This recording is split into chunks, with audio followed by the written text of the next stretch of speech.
Афанасьевна и приглашенные, разрешите начать нашу встречу с участниками экспедиции в поселке Тикси, экспедиции Санкт-Петербургского государственного университета телекоммуникаций по побережью моря Лаптевых. 12 студентов и преподавателей Санкт-Петербургского университета имени Бонч-Буревича провели научные исследования. Разрешите представить участников экспедиции. Степанов Андрей Борисович, заместитель директора, Ольга Сергеевна, помощник первого проректора, проректор по учебной работе, заместитель руководителя экспедиции. Связи, которые есть в этих территориях, и без этого нам эти направления не растут. Поэтому, значит, очень, наверное, ценно те разработки, которые вы ведете, и хотела сегодня услышать. Я хотел бы немножко рассказать буквально кратко несколько слов о предыдущих двух. Первая экспедиция у нас была поселок городского типа Диксон. Тогда в состав экспедиции было 9 человек. Собственно, здесь представлены некоторые слайды из этой экспедиции. Мы провели испытания некоторых технологий, которые разработали в нашем университете. И в процессе совершенствования за последние 3 года они легли в основу тех разработок, которые мы привезли непосредственно сюда в рамках 3-й экспедиции. Развернуть такую сеть, связать поселок городского типа Тикси, Санкт-Петербург, Смоленск, Самару и Архангельск. Провести видеоконференц-связь с нашим ректором с учетом особенностей данного населенного пункта, его местоположения. Мы привезли с собой 12 комплектов. Дальность работы каждого прием-передатчика составляет 16 километров, но благодаря тому, что они будут устанавливаться распределенно, они могут образовывать так называемую волновую сеть, таким образом покрывать связью весь поселок, там проживает около 5000 человек. В чем особенность? Данные прием-передатчики могут работать в условиях, когда отсутствуют другие виды связи. То есть их можно брать с собой. Это небольшая коробочка, меньше, чем телефон. К нему можно подключить, допустим, тот же мобильный телефон, планшет, либо компьютер, любое устройство, включается через Bluetooth. Можно обмениваться текстовыми сообщениями, звуковыми сообщениями, при необходимости передавать фото и видео. Основная задача нашей экспедиции заключается в проведении исследований в интересах Российской Федерации. Для этого мы развернули в поселке городского типа Тикси гибридную сеть связи. Эта задача была описана в стратегии развития отрасли связи Российской Федерации на период до 2035 года, которая была утверждена в декабре прошлого года. И мы эту задачу реализовали непосредственно здесь, в Якутии. Связали поселок городского типа Тикси, Архангельск, Санкт-Петербург, Смоленск и Самару. Гибридная сеть связи, она позволяет обеспечить связь на территории всей страны, и, конечно же, на территории арктической зоны Российской Федерации. Это принципиально важно было решить эту задачу, поскольку это обеспечивает национальную безопасность нашей страны. Также мы привезли в поселок городского типа Тикси прием-передатчики, которые были разработаны специально для этого поселка. Называются они Алиса-С. Они позволяют обеспечивать связь на дальности до 16 километров. При организации связи сразу из нескольких прием-передатчиков они образуют сеть, и таким образом расстояние становится значительным, и для общения в рамках поселка, даже таком большом, как Тикси, на 5000 человек, вполне достаточно. Стоимость данного прием-передатчика составляет всего 3000 рублей. Мы старались сделать ее дешевой, доступной, но через год, сейчас мы их доработаем в течение этого года с учетом пожеланий местных жителей, с учетом результатов испытаний.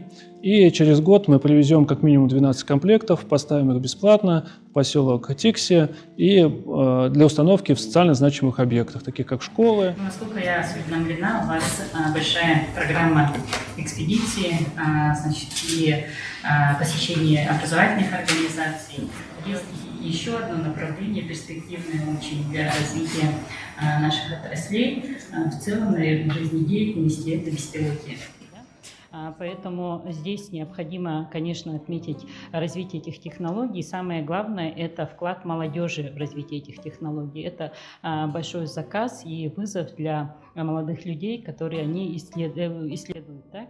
При этом радует, что экспедиция расширяется. Если в прежние периоды значит, были выезды в другие регионы, в этом году отметили нашу республику, при этом есть желание вернуться следующим летом обратно к нам в республику, непосредственно в ТИКСе, и значит, еще раз опробировать дальнейшее развитие этих технологий. Для нас практическая значимость развития, конечно же, имеется.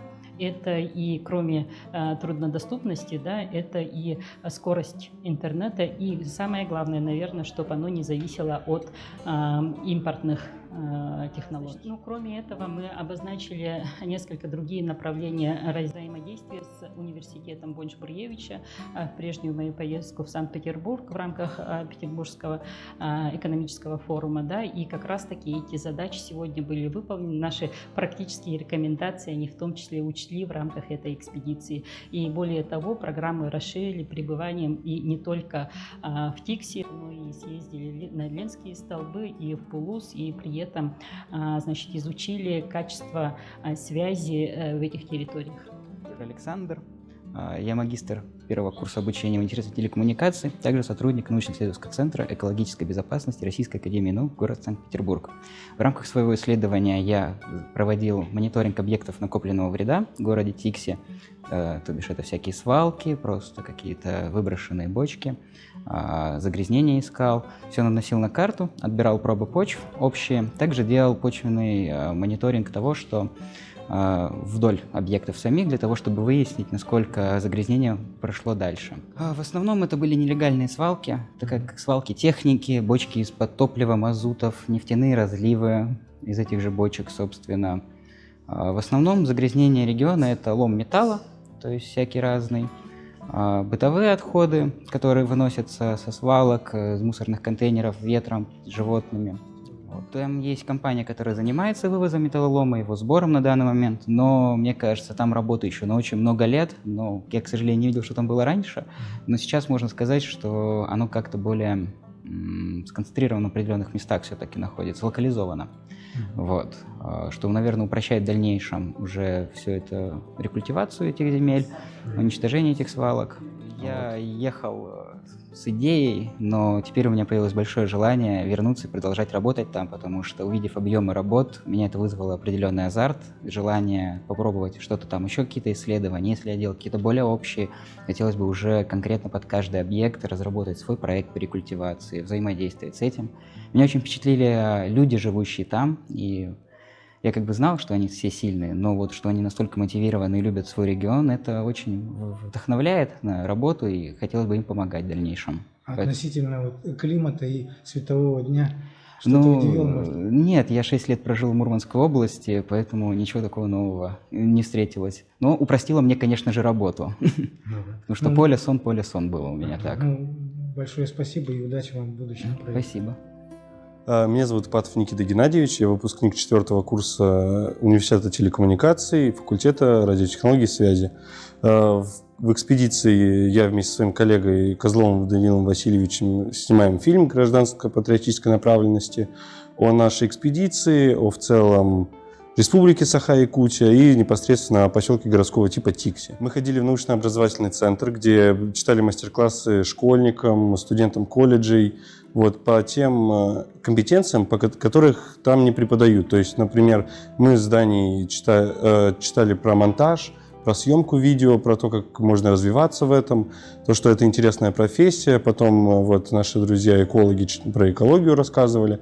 Вот также мы организовали небольшой концерт для жителей поселка Тикси. Меня зовут Козлов Даниил, я оператор-монтажер в этой экспедиции, и мы вот с моим коллегой Никитой снимаем гражданско-патриотический фильм.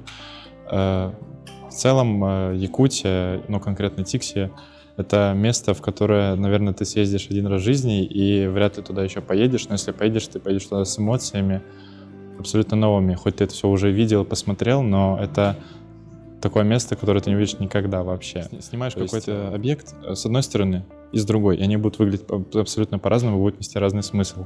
То есть Тикси — это место, вот, в которое люди, наверное, едут не просто за эмоциями, а за воспоминаниями на всю жизнь. Меня зовут Ковалева Ольга Сергеевна. Я являюсь заместителем руководителя экспедиции. В университете телекоммуникаций я работаю помощником первого проректора по учебной работе.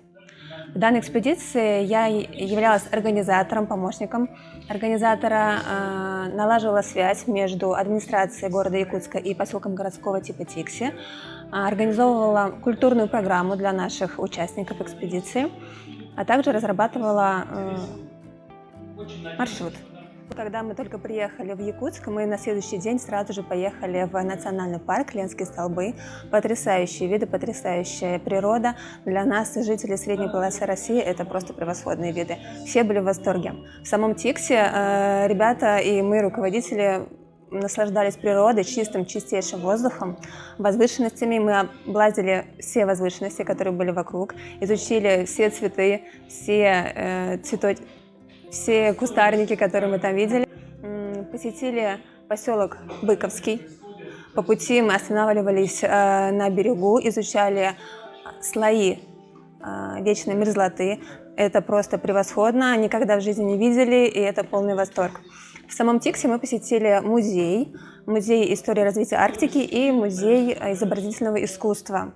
Там мы заметили такую тенденцию, что все посетители оставляют что-то свое, свою частичку себя. Например, какие-то значки, надписи, подарочки. И наша экспедиция в том числе сделала для музея подарок. Мы подарили картину собственного производства, которая была написана в самом Тикси. Поразило абсолютно все. Во-первых, я думала, что в Арктике холодно. Оказалось, в Арктике тепло, солнышко, цветочки, птички поют. Все здорово, замечательно. Поразил воздух чистый. Это что-то с чем-то. Это непередаваемо. А также люди. Мне очень понравились местные жители. Они все отзывчивые, добрые, доброжелательные. И мне кажется, каждый участник нашей экспедиции это заметил. А трудно было засыпать в полярный день, когда солнце не заходит? Нет, абсолютно не трудно, потому что мы, жители северной столицы, привыкли к этому, и нам было абсолютно легко. Лично мне было легко, мне даже понравилось. Ну, большое спасибо. Спасибо вам. Я уезжал в Восток, и так сильно такая смена обстановки. Рядом с морем в Лаптевых повидал много для меня удивительных растений. Первый раз увидел маленькую березку, которая мне почти по пояс. Было очень много эмоций. Я очень рад, что поехал сюда и провели много хороших, незабываемых мини-путешествий. Например, если мы носим с собой оборудование, мы можем это делать через кабель, то есть написать собственное приложение, по крайней мере для Android, модем, не уверен, как это будет.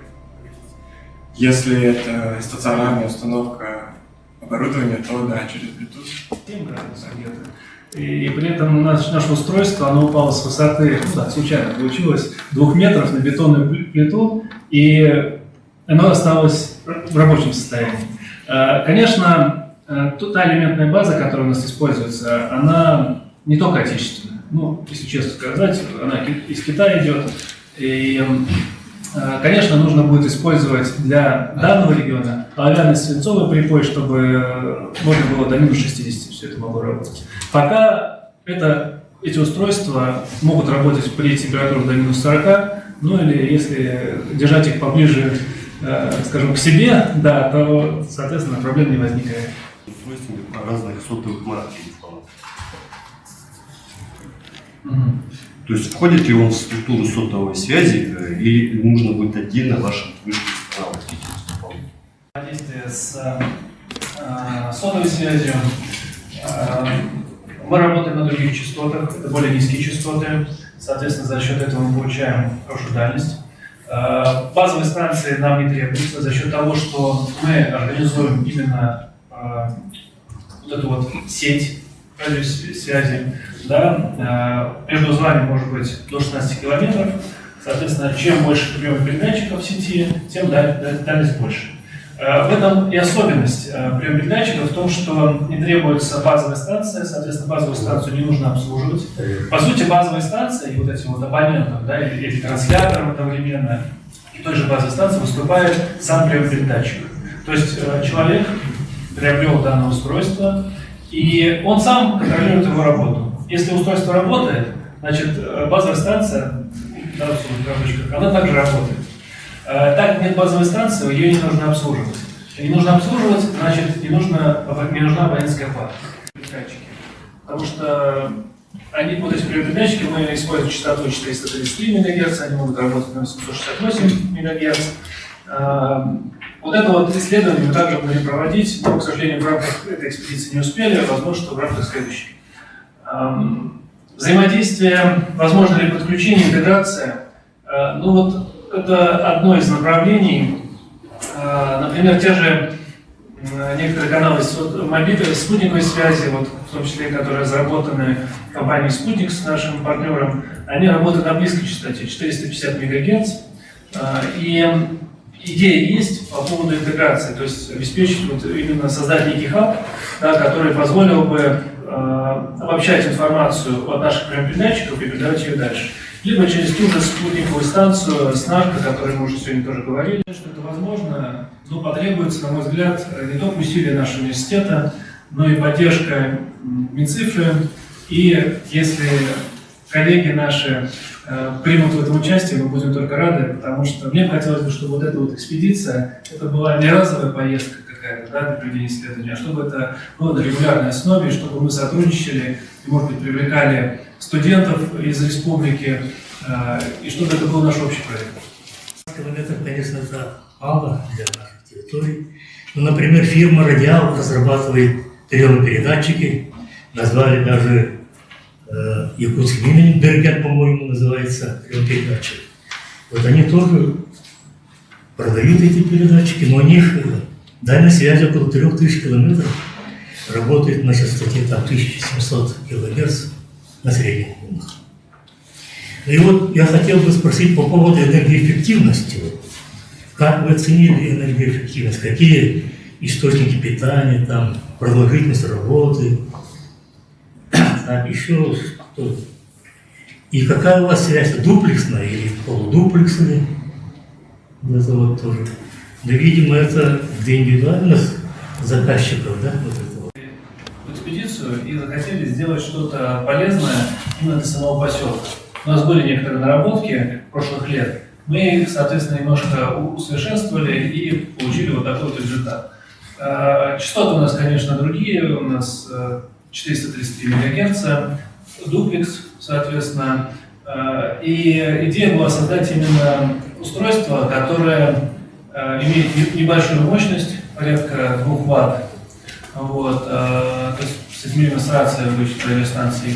Источники питания? Источники питания мы использовали батареи 1836 тип-фактор, да, называются, 2 штуки. 18650, да. При какой температуре могут работать эти источники? Как раз спрашивали на морозостойкость. Да, мы испытывали их, здесь, конечно, температуры были достаточно приятные, порядка 8 градусов, но мы испытывали эти же батареи в Диксоне. Там вот как раз при минус 27 в ветре, соответственно, они показывали свою... Если они литиевые, они не будут работать? Ну, у нас они работали при низких температурах несколько часов, конечно. Здесь уже используются другие приемопередатчики, сами микросхемы, вот, сами чипы другие, и поэтому мы рассчитываем выйти на длительность, ну, хотя бы на сутки, если использовать более мощные батареи, более объемные, соответственно, более сутки.